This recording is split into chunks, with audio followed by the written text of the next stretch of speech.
فی الحج یاتوک رجالا وعلی کل دامر یاتین من کل فج عمیق۔ صدق اللہ مولانا العظیم۔ درود شریف پڑھے جی۔ اللہم صلی علی سیدنا مولانا محمد وعلی آل سیدنا مولانا محمد واصحاب سیدنا ومولانا محمد وبارک وسلم صلی علیہ۔ اہل بیت اطہار کی محبت میں محرم اور حرام کے سلسلے میں اور محترم جناب رفیق صاحب عمرہ شریف کی سعادت حاصل کرنے کے ساتھ ساتھ رمضان مبارک گزار کر اور 6 ماہ کا عرصہ اللہ تبارک و تعالیٰ کے گھر اور حضور علیہ السلام کے روزہ پر انوار پر بادب حاضری دے کر واپس تشریف لائے، تو اس سلسلے میں یہ مختصر سی تقریب کا انعقاد کیا گیا بحمدی تعالیٰ۔ اہل بیت کے ساتھ محبت کے وہ گلیاں اور وہ در انہیں نصیب ہوا۔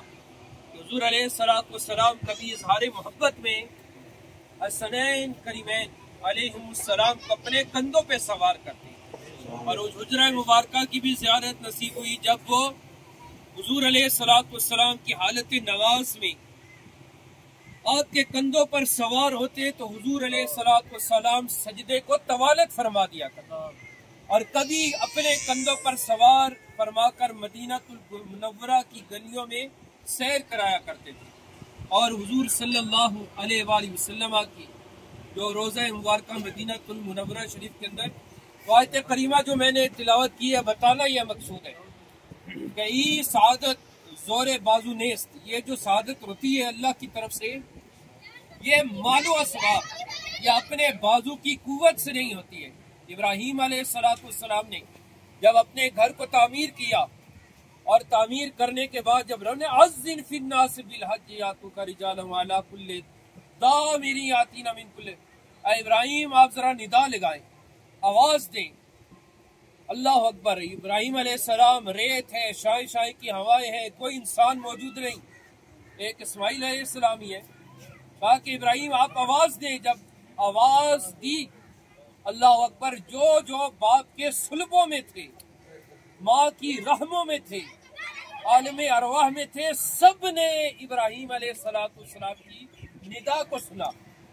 اب یہاں پہ جس نے جتنی مرتبہ لبیک کہا اتنی مرتبہ اسے اللہ تبارک و تعالیٰ کے گھر کی حاضری نصیب ہوگی۔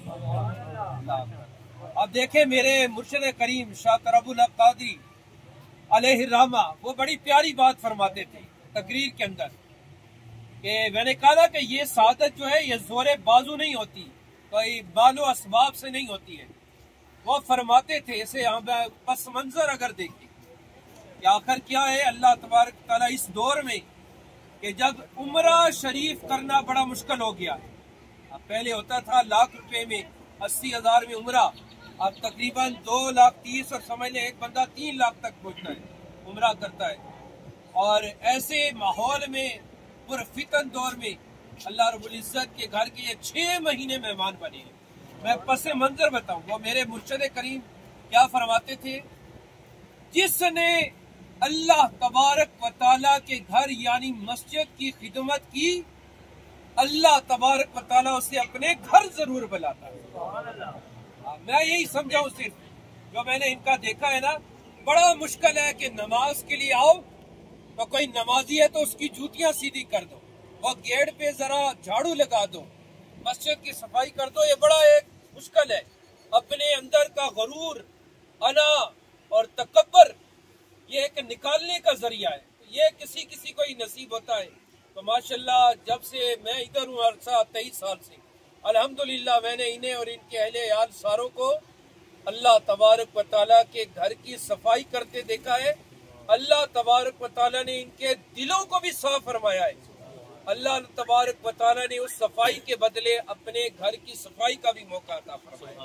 یعنی میں ابھی مجھے کوئی اتنا ان کے ساتھ وہ نہیں رہا، لیکن میرا غالب گمان یہی ہے کہ وہاں بھی اللہ کے گھر میں کوئی تنکا دیکھ لیا۔ وہ ترمذی شریف کی روایت ہے نا کہ حضور علیہ السلام نے اپنے امت کی اعمال دیکھے تو اس میں دیکھا کہ سب سے بظاہر کم عمل ہے، مگر اس کے بدلے اللہ نے جنت رکھ دی۔ وہ کیا؟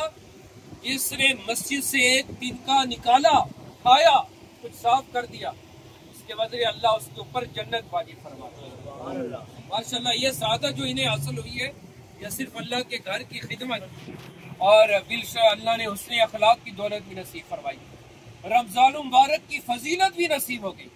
ارشاد فرمایا جس نے رمضان میں عمرہ کیا گویا ایسے اس نے میرے ساتھ عمرہ کیا۔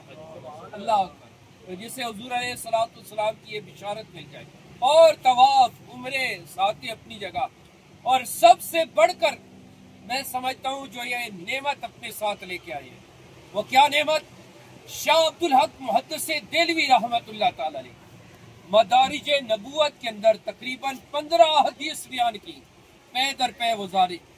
اور سب سے بڑی سعادت کیا ہے؟ بحیثیت ہمارا بھی ایک مسلمان یہ عقیدہ اور ایمان اور ایقان ہونا چاہیے کہ رب کائنات نے فرمایا نا وَلَوْ أَنَّهُمْ إِذْ ظَلَمُوا أَنفُسَهُمْ جَاءُوكَ فَاسْتَغْفَرُوا اللَّهَ وَاسْتَغْفَرَ لَهُمُ الرَّسُولُ لَوَجَدُوا اللَّهَ تَوَّابًا رَحِيمًا۔ آج بھی جو حضور علیہ السلام کے در اقدس پر حاضر ہوتا ہے اس حاضری کے طفیل اللہ تبارک و تعالی گناہوں کو معاف فرما دے۔ نہ صرف یہ سب سے بڑی نعمت کہ ارشاد فرمایا من زار قبری وجبت لہو شفاعتی، جس نے میری قبر انور کی زیارت کی میری شفاعت اس کے اوپر واجب ہوگی۔ یعنی الحمد تعالی باقی نعمتیں فضائل تو اپنی جگہ، اور یہ سند بھی لے کر لیتے ہیں کہ انشاءاللہ تعالی کل میدان محشر میں انہیں اور ان کے اہل و عیال کو جو سعادت نصیب ہوئی ہے انشاءاللہ حضور علیہ السلام کی شفاعت عظمیٰ بھی نصیب ہوگی۔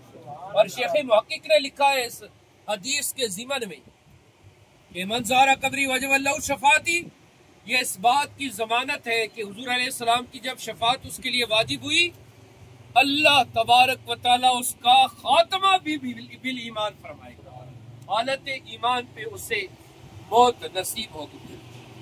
ہماری طرف سے ماشاءاللہ یہ دعائیں کرتے رہے جملہ نمازیوں کے لیے اہل و عیال کے لیے، تو میں بھی دلی طور پر سب شرکاء کی طرف سے نمازیوں کی طرف سے جناب انہیں مبارکباد انہیں اور ان کے اہل و عیال کو دیتا ہوں کہ اللہ تبارک و تعالیٰ نے انہیں ایک نہیں کئی حج نصیب فرمائے ہوئے، اور اس عمر میں اللہ تبارک و تعالیٰ نے اہل و عیال کے ساتھ بحمدِ تعالیٰ 6 مہینے کا عرصہ اپنے گھر اور حضور علیہ السلام کے در انور پر گزارنے کی۔ یہ مال و دولت سے نہیں ہوتا، ہم نے دیکھے ہیں بڑے بڑے کروڑ پتی اور ارب پتی، اللہ اکبر، پیسہ ہے مگر اللہ تبارک و تعالیٰ کے گھر نہیں جا سکتے، وہ کیا ہوتا ہے پھر مسئلے بن کے وہ حب بھی نہیں، اللہ نے وہ تڑپ ہی نہیں۔ تو اللہ کا یہ کرم ہوتا ہے، خاص ہوتا ہے جو اللہ تبارک و تعالیٰ کسی کو نصیب فرماتی ہے۔ اللہ تبارک و تعالیٰ وہاں پر ان کی جملہ دعاؤں کو ہمارے حق میں قبول و منظور فرمائے، جملہ ہمارے